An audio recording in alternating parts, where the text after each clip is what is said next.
श्री स्वामी समर्थ.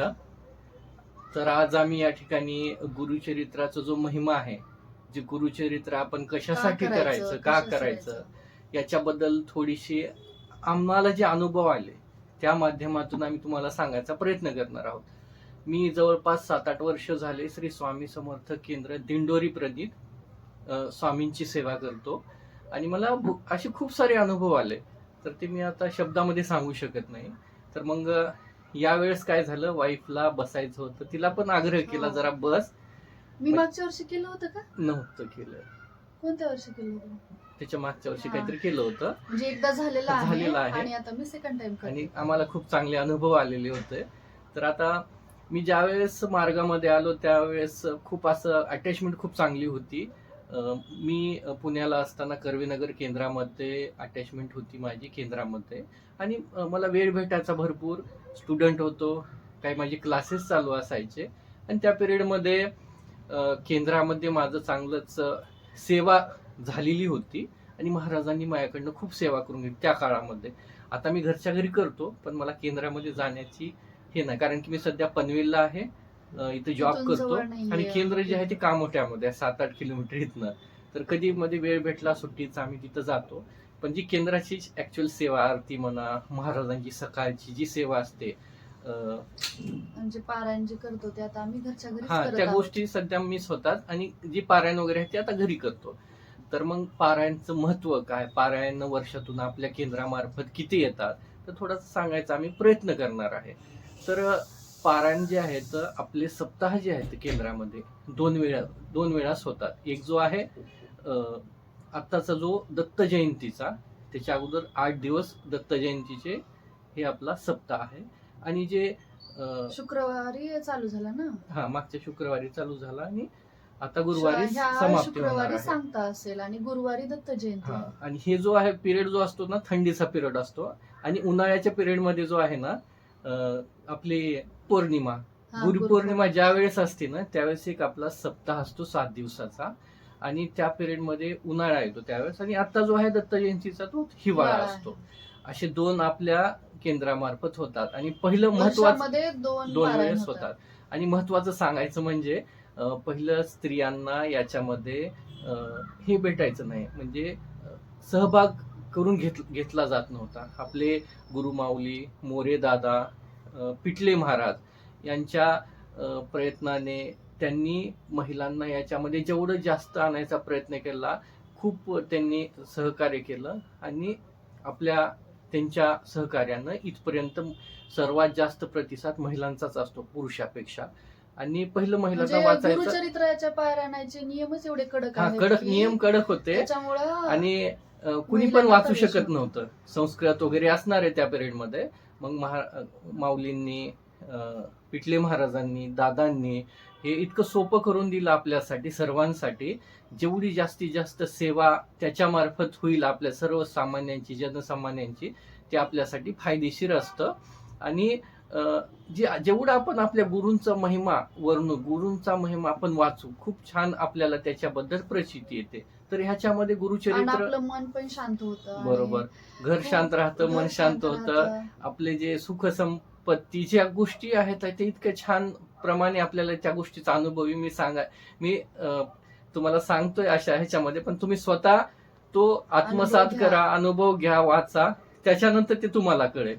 तर आता कसं वाटतंय तुला? आज 4था दिवस होता. म्हणजे खूप छान वाटते. मी अगोदर पण एक वेळेस पारायण केलेलं आहे, आणि त्याचा पण अनुभव मला खूप छान झालेला आहे, आणि म्हणूनच मला यावेळेस करण्याची प्रेरणा भेटली की मला यावेळेस पण करायचंच होतं पारायण, आणि मी ते चालू पण केलेलं आहे. आज माझा 4था दिवस होता गुरुचरित्राच्या पारायणाचा, आणि अध्याय पण एवढे चांगले आहेत गुरुचरित्राचा, म्हणजे त्यांचा पूर्ण महिमा आहे.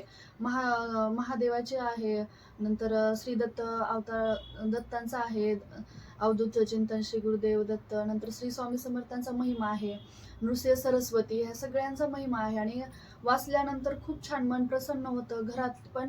आणि म्हणतात तसंच असतं की आपण जेव्हा गुरुचरित्राचं पारायण वाचत असतो तेव्हा श्री गुरुदत्त महाराज येऊन ते ऐकत असतात, असं म्हणतात, पण खरं ते खरंच आहे. आणि आपण जेव्हा वाचायला लागतो ना, आपल्याला स्टार्टिंगला वाटतं कसं होईल, काय याच्या नियम अटी खूप जास्त आहेत, तर होईल का नाही, कसं होईल, असे प्रश्न खूप पडतात आपल्या मनामध्ये. पण जेव्हा आपण चालू करतो ना, तेव्हा आपल्याला काही वाटत नाही. म्हणजे ते वाचण्याची खूप आवड निर्माण होते हो, आपल्याला. बरोबर आहे. आणि एका पाठोपाठ एक अध्याय होतच जातात. आणि म्हणजे छान आहे पारायण. तुम्ही एकदा करून बघा. म्हणजे हो, शक्य असेल तर तुम्ही पारायण करून बघा.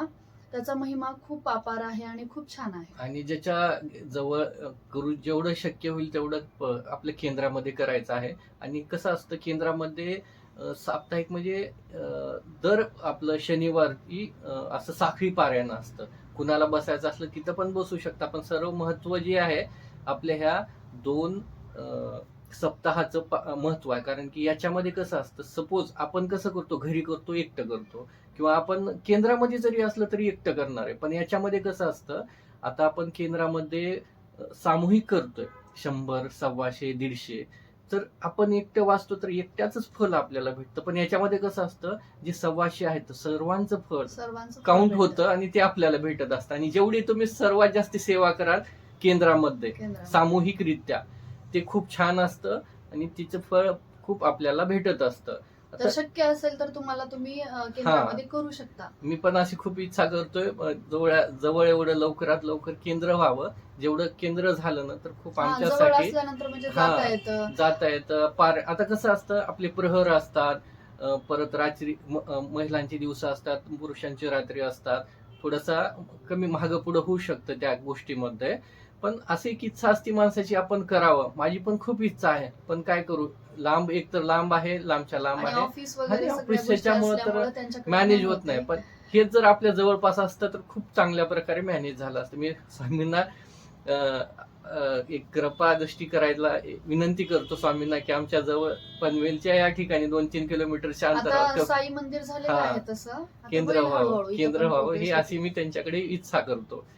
आणि याच्यामध्ये कसं आहे, जेवढं आपण सेवा कराल, महाराज माऊली काय म्हणतात, सेवा जो करेल त्याला मेवा भेटणारच आहे. पण हो. याच्यामध्ये पण प्रामाणिकपणे करा. आणि जे आपल्याला नियम दिलेले आहेत हो, आणि हा नियम काय आहे ते पण महत्वाचे सांगा. करून जे आपल्या गुरुचरित्राचे नियम आहेत ते सर्वांनी पाळायचे आहेत. हो. नियम आहेत की तुम्ही एकच अन्न खायचं. म्हणजे अन्न म्हणजे चपाती खात असाल तुम्ही, म्हणजे गुरुचरित्राच्या पारायणाच्या हा काळामध्ये हा तुम्ही एकच अन्न ग्रहण करू शकता. एकतर चपाती किंवा मग भाकरी. म्हणजे गव्हाचं किंवा ज्वारीचं एकच हा एकच एकच अन्न. अन्न ग्रहण करायचं. हा आणि नंतर भाज्यांमध्ये तुम्ही पालक, भेंडी, वांग, नंतर अजून काय, बटाट, बटाट, ह्या अशा गोष्टी खाऊ शकतात. म्हणजे आणि थोडक्यात कांदा. थोडं बी विरहित जे भाज्या असतात त्या जास्तीत जास्त खायचा प्रयत्न करा. आणि कांदा आणि जे लसूण मिळत विरहित. नसेल तर ते तर महत्वाचं आहे. कांदा, मेन म्हणजे लसण, तेच आहे, ते जास्त कांदा लसूण म्हणजे विरहित याच्यामध्ये जेवण खायचंच करायचं. नाही. आपल्याला ह्या पिरियड मध्ये ब्रह्मचारी पाळायचं आहे. हा.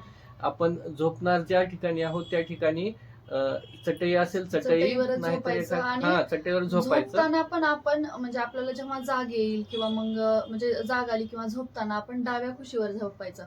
करायचं म्हणजे कसं, नॉर्मली जे महत्वाचे आहेत, आपलं जे काय म्हणतात त्याला, झोपणं आहे म्हणा किंवा परग्रह अन्न जे आहे ते टाळायचं परग्रह आहे. अन्न नाही घ्यायचं. घरातलंच आपल्याला जेवढं शक्य होईल तेवढं खाणं आहे. आणि लसण, कांदा विरहित ब्रह्मचारी या पिरियड मध्ये पाळायचं आहे. आणि जे पोथी आपण वाचणार आहोत, ग्रंथ वाचणार आहोत, ते सकाळी हलवायचं नाही. जेवढ्या लवकरात लवकर वाचू ते खूप छान. आणि घरी जो कोणी पोथीचं, ग्रंथाचं वाचन करणार आहे त्या ठिकाणी आपल्याला एका ठिकाणीच आपली पोथी ठेवायची आहे. ती दुसऱ्या ठिकाणी इकडे तिकडे हलवायची नाही. म्हणजे 7 दिवस हलवायची नाही.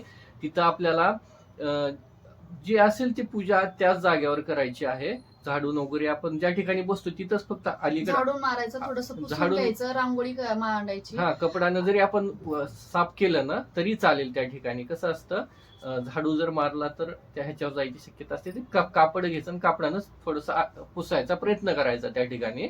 आणि पारायण चालू करताना तुम्ही आदल्या दिवशी गाईला आणि 4 कुत्र्यांना नैवेद्य द्यायचा आणि मग दुसऱ्या दिवशी पारायण चालू करायचं. असं आहे. आणि पारायण करताना पण तुम्हाला शक्य होईल तेवढं तुम्ही गायींना सकाळी नैवेद्य देऊ शकता. नंतर पारायणाच्या काळामध्ये तुम्ही दान धर्म करू शकतात. म्हणतात ना, दान आणि हे पोथी वाचणे, दान करणे हे खूप चांगलं असतं आपल्यासाठी.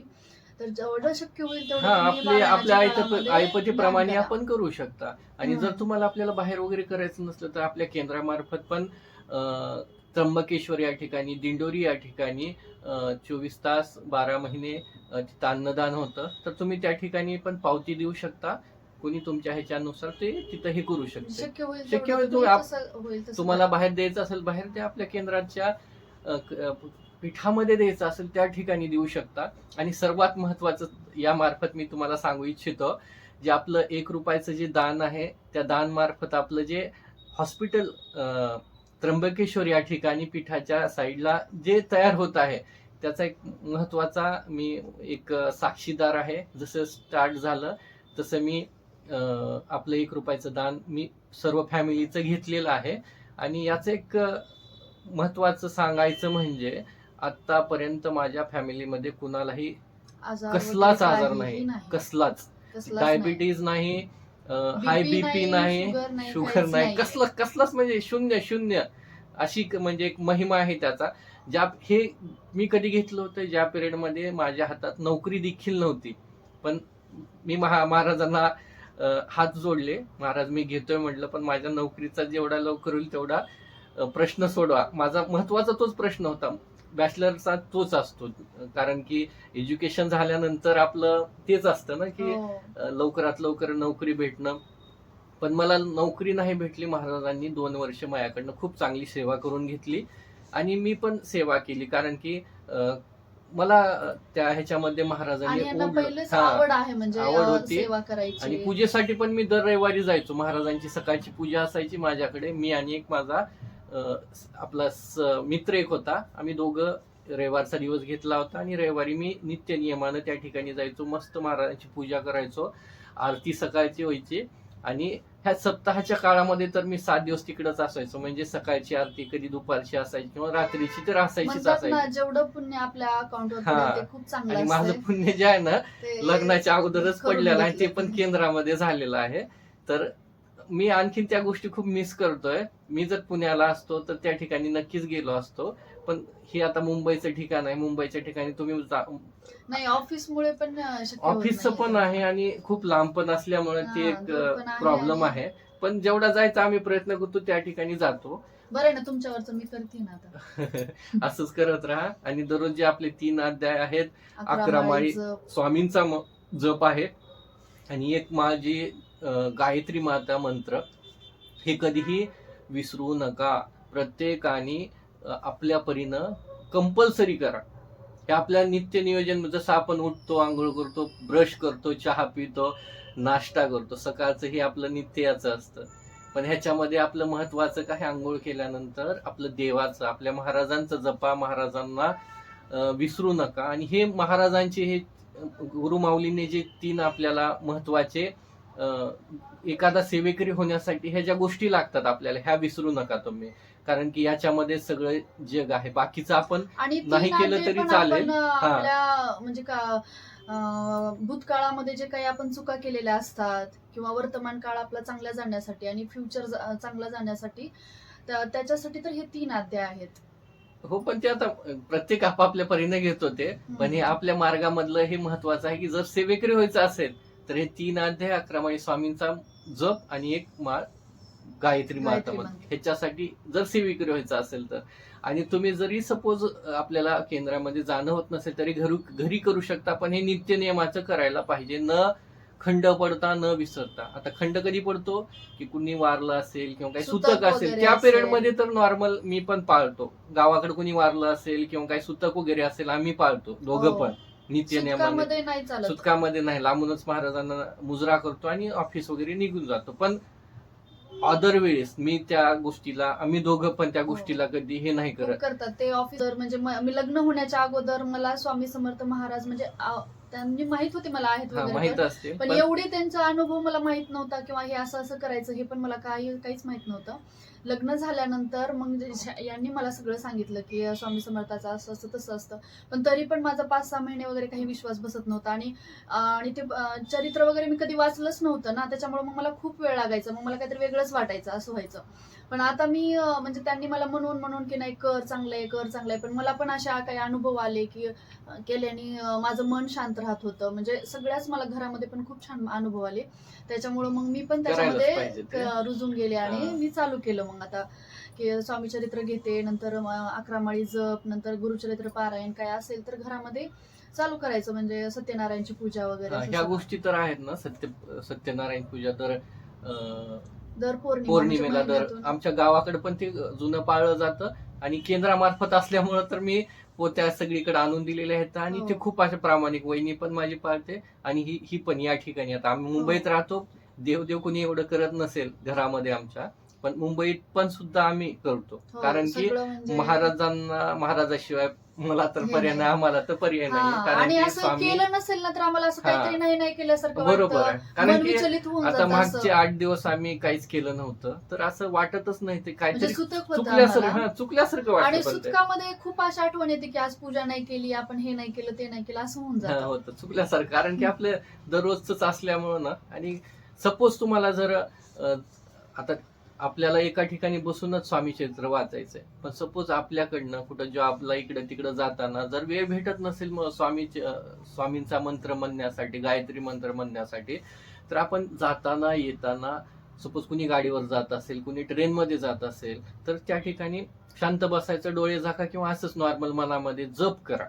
सगळ्यात महत्वाचं हो. ते. आता मला पण कधी बसायला जमत नाही आल्यानंतर, कारण की वेळ खूप होतो, 8 वाजतो, 8:30 वाजतात. कधी आणि कधी मग 10, कंटाळा 11 येतो. पण वाजतात मग यायला. त्याच्यापेक्षा मी काय करतो, जाताना मंत्र, येताना मंत्र. जाताना मी काय गाणे वगैरे ऐकत नाही. जाताना लोक बरेच म्हणतात, जरी मी माझी मोठी गाडी जरी घेऊन गेलो तरी अजिबात मी कोणतंच गाणं ऐकत नाही. जरी वाटलं तरी नॉर्मल ठेवतो, पण माझे मंत्र चालू असतात स्वामींचं.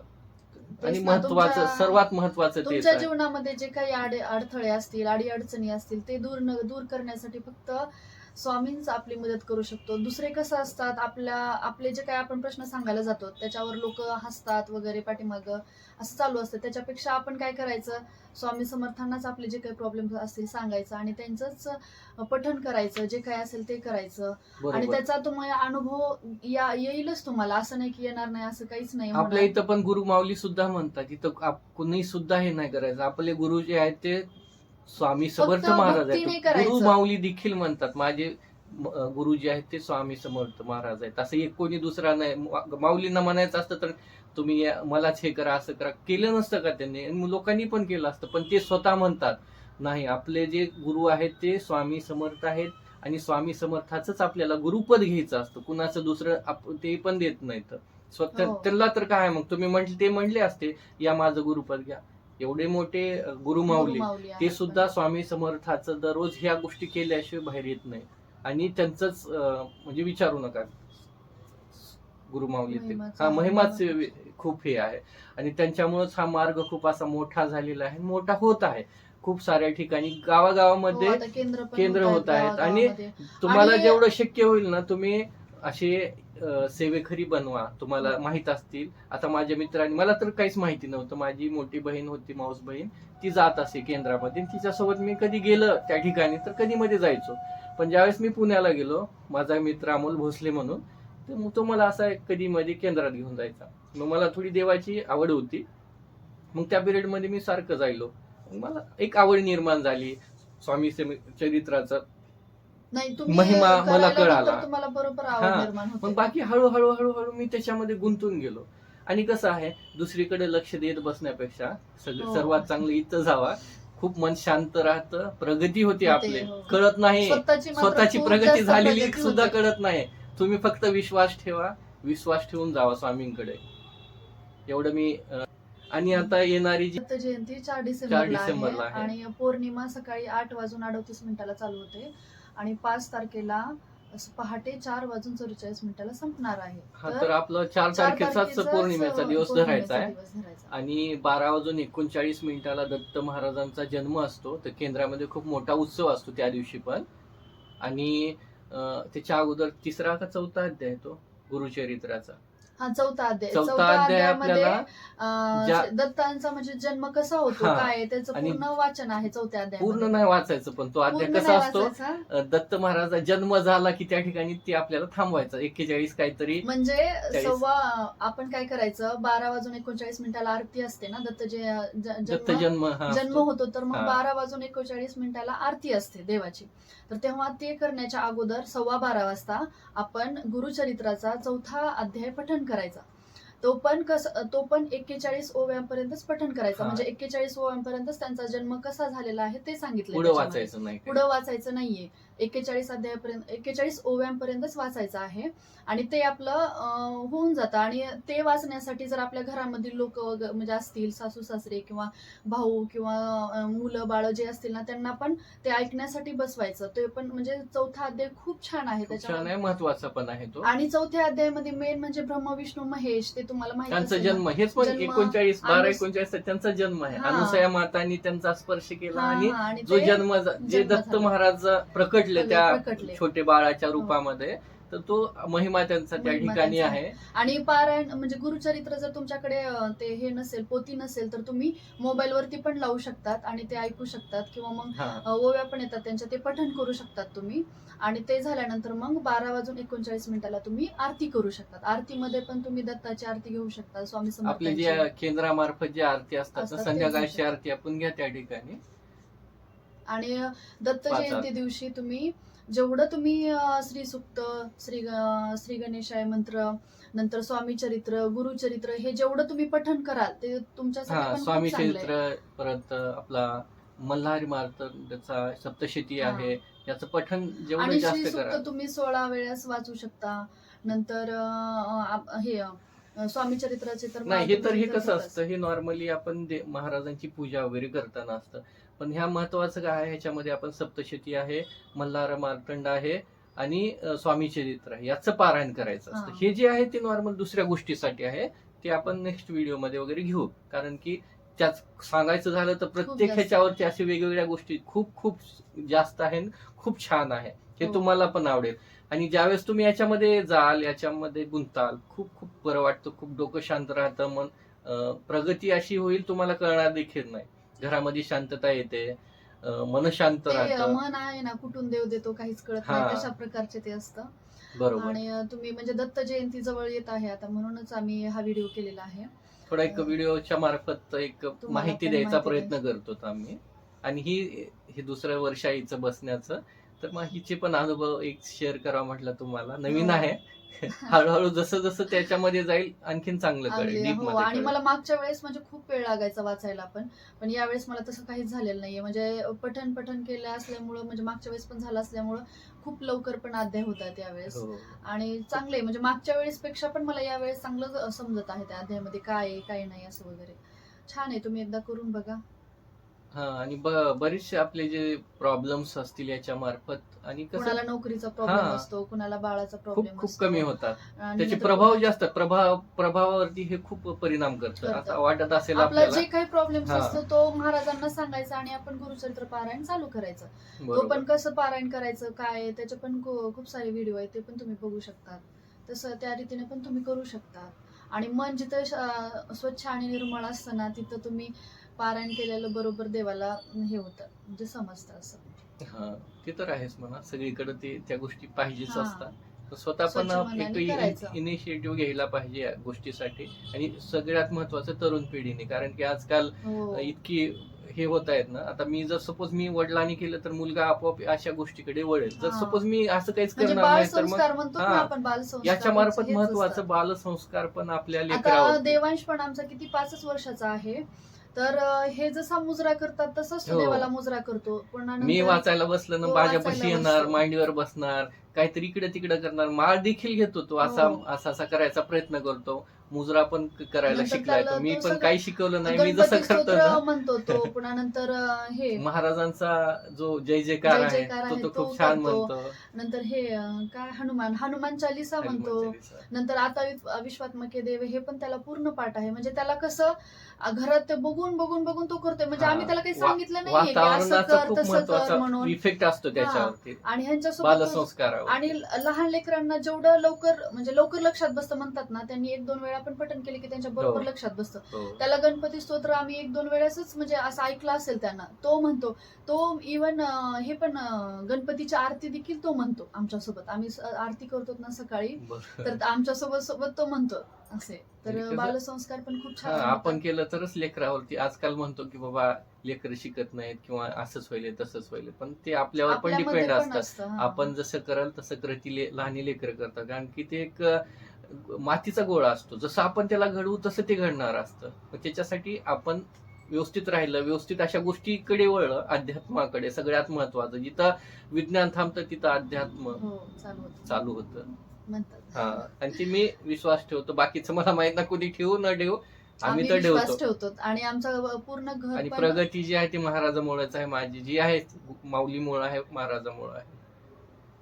हा, आणखीन काय पाहिजे सांगा ना. आई वडिलांचा आशीर्वाद आणि गुरु माऊलींचा, महाराजांचा आशीर्वाद, ह्याच्यापेक्षा आणखीन काय हवं. 4 तारखेला गुरुवारी मार्गशीर्ष महिन्यातला गुरुवार पण आहे, त्या दिवशी पौर्णिमा पण आहे आणि दत्त जयंती पण आहे. तर मग असे ह्या तिन्ही हे ना त्या हा तर स्वामीचे तुम्ही गुरुचे तुम्ही सकाळी सांगत पौर्णिमेचं आहे. परत पौर्णिमा आहे, पौर्णिमेचं सत्यनारायणची पूजा वेगळीच आहे आणि गुरुवार गुरुवारची असल्यामुळे मार्गशीर्ष गुरुवारची महिन्यातली ती वेगळीच पूजा पूजा. वेगळीच अशा 3 आहे. पूजा आहेत. आणि ती म्हणजे शक्य असेल तर तुम्हाला गुरुवारी तुम्ही जसं आपण एकादशी करतो ना, तसं करायची. दत्त जयंतीचा जो वार असतो तो तसा पकडायचा. आणि दत्त जयंतीचा जो आपण पौर्णिमा असते ना, सकाळी 8:38 गुरुवारचा हा गुरुवारचा दिवस एकादशी सारखं पकडायचं, म्हणजे फराळ करून, आणि तो उपवास दुसऱ्या दिवशी म्हणजे 5 तारखेला सोडायचा असतो. बरोबर. असे आपण ह्याचा उपवास करतो दत्त जयंतीचा, हा. आणि पूर्ण दिवस करायला पाहिजे, पूर्ण कारण की दिवस जेवण करायला नाही त्या पाहिजे. दिवशी करायचं. सकाळी फराळ करा, संध्याकाळी करा, आणि दुसऱ्या आणि दिवशी दुसऱ्या तो दिवशी सोडा असं हा. आहे. तो एक महत्व आहे त्या दिवसाचं. खरंच आहे. आम्ही केंद्रात असतो, पाळत होतो, कारण की त्यावेळेस आम्हाला भेटत पण नव्हतं, बाहेरच खायचो आम्ही. पण खूप छान वाटायचं. एक दिवस वेगळेच होते, आणि महाराजांनी त्या पिरियडमध्ये इतकी सेवा करून घेतली. मी आता मला वाटतं एक गिल्टी फील्ड होती की बाबा मी काही सेवा करू शकत नाही आता केंद्रामध्ये जाऊन वगैरे, घरी करतो. पण कसं आहे आता, घरी पण भरपूर करतात. हा, घरी पण कसं आहे, सकाळी केंद्रातली आणखीन ती एक वेगळंच महत्व आहे केंद्रामध्ये. केंद्रात जाऊन सेवा करणं, केंद्रामध्ये माणसं जोडणं, एकमेकाशी भेटणं, ती ती गोष्टी वेगळ्या झाल्या त्या ठिकाणून. आणि एकमेकाची असे, तुम्हाला शक्य होत असेल तर माणसं जोडा. एक तुम्हाला काय माहिती असेल तर माणसं दुसऱ्यांना सांगा एकाला असं. ह्याला सांगा, त्याला सांगा, कारण की महिमा अपार आहे जेवढा ना. जेवढा तुम्ही त्यांचं सांगत जाल, असे लोक गोळा, म्हणजे लोक एकत्र कराल, ते खूप छान आहे तुमच्यासाठी. पण त्याच्या गोष्टी, त्याचं पुण्य पण तुम्हाला त्या मार्फत मिळतं. आम्ही असे हे करण्यासाठी बाहेर जायचो. आता त्याचा एक शब्द मला आठवत नाही, बरेच दिवस झाले. गावोगावी फिरायचो आणि महाराजांबद्दल माहिती द्यायचो, सांगायचो, महिमा सांगायचो. खेड्यापाड्यामध्ये 1-2 वेळेस मी गेलेलो आहे. तर त्याला आता मला आठवत नाही नाव काय म्हणतात ते, पण ते केलेलं आहे आम्ही. ते खूप छान असतं, आणि अशामधून माणसं जोडले जातात. आणि जे दीन दुबळे आहेत, ज्यांना काहीच गोष्टीबद्दल माहिती नसतं, त्या याच्या मार्फत माहिती होतात. आणि असं आपल्याला माहित आहे तर आपण आपल्या पुरतच नाही ठेवायचं, सगळ्यांना सांगा. आपल्याला जेवढं सांगणं होतं तेवढं सांगा. बाकीचं ज्याचं त्याचं घ्यायचं न घ्यायचं त्याच्यापाशी आहे, पण आपलं काही काम सांगायचं. आणि जेवढं जास्तीत जास्त लोक आपल्या मार्गामध्ये येतील याचं तुम्ही थोडं लक्ष द्या त्या गोष्टीबद्दल, त्याचं पण पुण्यफळ भेटेल. आणखीन आणि भरपूर आपले आयुर्वेदिक प्रोडक्ट पण आहेत. आणि सर्वात महत्वाचं सप्तरंगी काढा म्हणून एक आहे, जो आपल्या कॅन्सरसाठी वापरला जातो. ते कुठंच भेटत नाही, आणि आपल्या केंद्रामार्फत ते दिला जातो. खूप कमी ह्याच्यावर 50 रुपये 60 रुपये काहीतरी बॉटल आहे. सप्तरंगी एक वनस्पती आहे, त्याची ती काढा बनवलेला आहे, आणि ते आयुर्वेदिक आहे. तर कुणाला काही अडचण असेल त्याबद्दल तुम्ही पीठामध्ये संपर्क करू शकता. अशा छोट्या बऱ्याच अशा अध्यात्म पण करतायत, आणि आपले वेगवेगळ्या ज्या गोष्टी आहेत त्याचं नॉलेज पण आपल्यापर्यंत भेटून जातं. जसं की काही कुणाला आजार असतील, वेगवेगळ्या आजाराचे उपाय आहेत, तर तुम्ही केंद्रामध्ये भेट द्या किंवा पीठाला जा. त्या ठिकाणी तुम्हाला अवश्य त्या गोष्टी भेटतील. आपण फक्त अध्यात्मामध्येच नाही, बाकीच्या गोष्टीमध्ये पण आपल्याला पुढे जायचं. जसं की दवाखाना आहे, आता दवाखाना आपल्या ह्याच्यामध्ये बांधतच आहेत, पण बघा ना, मी फक्त महिन्याला ₹1 एका व्यक्तीचा देतो आणि ₹1 म्हणजे ₹30 महिन्याच्या माझ्या घरामध्ये एकाला देखील हा, असं. गोळी नाही किंवा काही हा, नाहीये. आता म्हणजे अण्णाचं म्हणजे यांच्या वडिलांचं वय काय असेल? 65च्या पुढेच आहे. नाही, 70 असेल. नाही 68 हा. 70 पर्यंत असेल. तर त्यांना पण काही नाही, म्हणजे हा, शुगर ते बीपी शेतकरी वगैरे होते. काही नाहीये. आता थोडस जात नाही शेतामध्ये, पण ठणठणीत हा. आहेत चांगले असे. आणि आई सुद्धा चांगली आहे. चांगले आहेत. म्हणजे सगळेच आमच्या घरी असं काही नाहीये की ह्याला गोळी आहे किंवा आजकाल खूपच दवाखान्यासाठी हा. पण हे होत आहेत ना लोक. शुगर बीपी तर मेन आहे.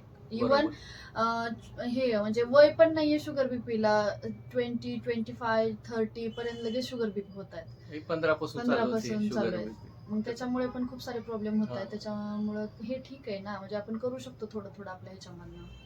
तर ही एक गोष्ट बघा, आपल्याला जमत असेल तर करा. आणि काही ह्याच्यामध्ये आणखीन तुम्हाला काही महत्वाचं अपडेट हवं असेल किंवा काही माहिती विचारायची असेल तर तुम्ही नक्की संपर्क करा. मी तुम्हाला त्याबद्दल जेवढी माझ्याकडनं माहिती, जेवढी माझ्यापाशी आहे, सांगण्याचा मी प्रयत्न करेन.